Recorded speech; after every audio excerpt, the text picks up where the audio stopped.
खुलुमबाय लोगोसे बे समाव आङो नोंथांमोननि गेजेराव माखासे खौरांफोर लानानै फैदों। नोंथांमोना भिडिअखौ फारियै जोबजासिम नायलांदो। बिटिसिनि बारग' गाहाय खुंगिरि आरो बिपिएफ दोलोनि आफादगिरि हाग्रामा महिलारि बिथाङा थांनाय बावैसो बर' माहारिनि गेजेराव जोनोम मोननाय बिएनएसइउ एबा बर' फरायसा आफादखौ गोसो गोथारै बरायदों। मख'नो नांगोनदि हाग्रामा महिलारि बिथाङा बिएनएसइउ एबा बड' नेशनेल स्टुडेन्ट इउनियननि थांखि लानाय एबा आलादा बड'लेण्ड सोरजिनो थाखायनो आरो बर'नि गोबां जेंनाफोरखौ लानानै खामानि मावलांनो थांखिफोर लानायखौ मोजां मोननायजों लोगोसे गोसो गोथारै बरायनानै लादों आरो गोदानै जोनोम मोननाय बे आफादनि मावनो लानाय थांखिफोरा जेबो गोरोन्थि जायाखै होननानैबो बिथाङा बुंथिदों। मानोना दिनैनि समाव एबसु आफादा बड'लेण्ड नांला होननानैनो सुक्ति खालामनानै फैखाबाय आरो बे समाव गोदान बर' फरायसा आफाद जोनोम जानायाव एबसु आरो इउपिपिएल दोलोआ सोंखारियालासे बरायनांगौसोमोन होननानैबो बिथाङा बुंथिबावो। नाथाय एबसु आफादा जेबायदि बिएनएसइउखौ लानानै खोथा बुंबाय थादों बियो मोजां जायाखै आरो बेबायदि बुंबाय थानाया जेबो ओंथि गैया होननानैबो हाग्रामा महिलारि बिथाङा बुंबावो। बिनि अनगायैबो बिथाङा बुंबावो दि एबसुआ मोनसे इउपिपिएलनि स्टुडेन्ट इउनियन हिसाबैसो खामानि मावगासिनो दंखायो। बेनिखायनो बे समाव गोदान बर' फरायसा जोनोम जानाया मोनसे मोजां खामानि आरो बिथांमोना मोजां खामानिफोरखौनो मावलांनो हागोन होननानै आसा खालामनानै बुंथियो हाग्रामा महिलारि बिथाङा।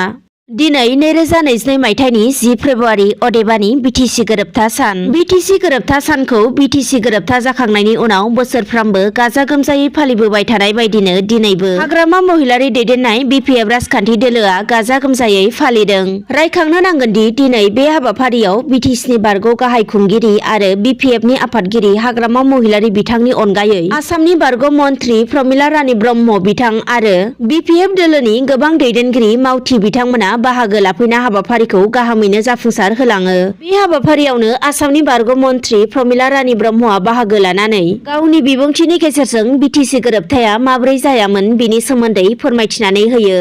जेराव बिथाङा फोरमायथिनानै होनाय बायदिब्ला दिनैनि साना एबा 10 फेब्रुवारिया मोनसे बर' हारिनि जारिमिनारि सान आरो बे सानखौ बे बुहुमा जेसे दिन थागोन एसे दिन फालिलांबाय थागोन होननानैबो बिथाङा फोरमायथियो। बिनि अनगायैबो बारग' मन्थ्रि बिथाङा फोरमायबावोदि मोनसे समाव बड'लेण्ड ओनसोलाव जौगानाय होननायानो गैयामोन। नाथाय जेब्ला बड'फा उपेन्द्रनाथ ब्रह्मनि उनाव हाग्रामा महिलारि बिथांनि दैदेननायजों हाग्रायाव हाथियार दैनानै सरखारनि हेंथायै जुजिदोंमोन आरो बे जुजिनायाव गोबां बर' बिर जोहोलावफोरानो मुंख्लं जानांदोंमोन आरो बिर जोहोलाव बिथांमोना गावनि जिउखौ बावनायनि उनाव 2003 मायथाइनि 10 फेब्रुवारि अदेबानि दिनैनि सानाव हाग्रामा महिलारि बिथाङा बिटिसि गोरोबथाखौ खालामनाय जादोंमोन होनना फोरमायथियो आरो बिनि उनावसो बर' माहारिनि गेजेराव जौगानायनि महर मुस्रिखौ नुनो मोनदों होननानैबो बारग' मन्थ्रि बिथाङा फोरमायथिबावो। गुबुन फारसेथिं बिथाङा आथिखालनि बिटिसिनि गाहाय खुंगिरि प्रमद बर' बिथांखौ सोंखारिनायजों लोगोसे माखासे बाथ्राफोर बुङोदि प्रमद बर' बिथाङा बड'लेण्ड होननानैल'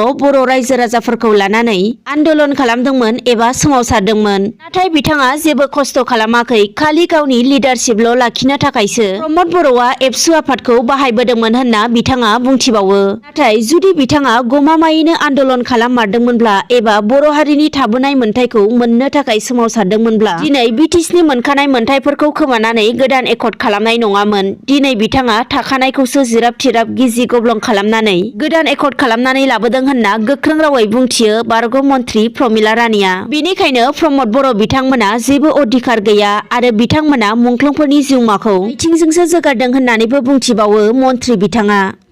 बिटिआरनि सिङाव थानाय खामानि गैयै लाइमोनफोरनि जेंनाखौ सुफुंनायनि थांखिजों तामुलपुर जिल्लायाव सा 39 खामानि गैजायै लाइमोनफोरनो गुबुन गुबुन मुवा बेसाद रानदों होनना खौरां मोननो हादों। मोनथिनो मोननायाव सा 39 खामानि गैजायै लाइमोनफोरनो बेरे फिसिनायनि मुवा बेसाद, जि सुथेग्रा मेसिन, कम्पिउटार मुवा बेसाद, मस्ला गुन्दै खालामग्रा मेसिन, थाव गुबै बानायग्रा मेसिन, गोबां बायदि मुवा बेसादफोरखौ रानदों होनना मिन्थिनो हानाय जादों।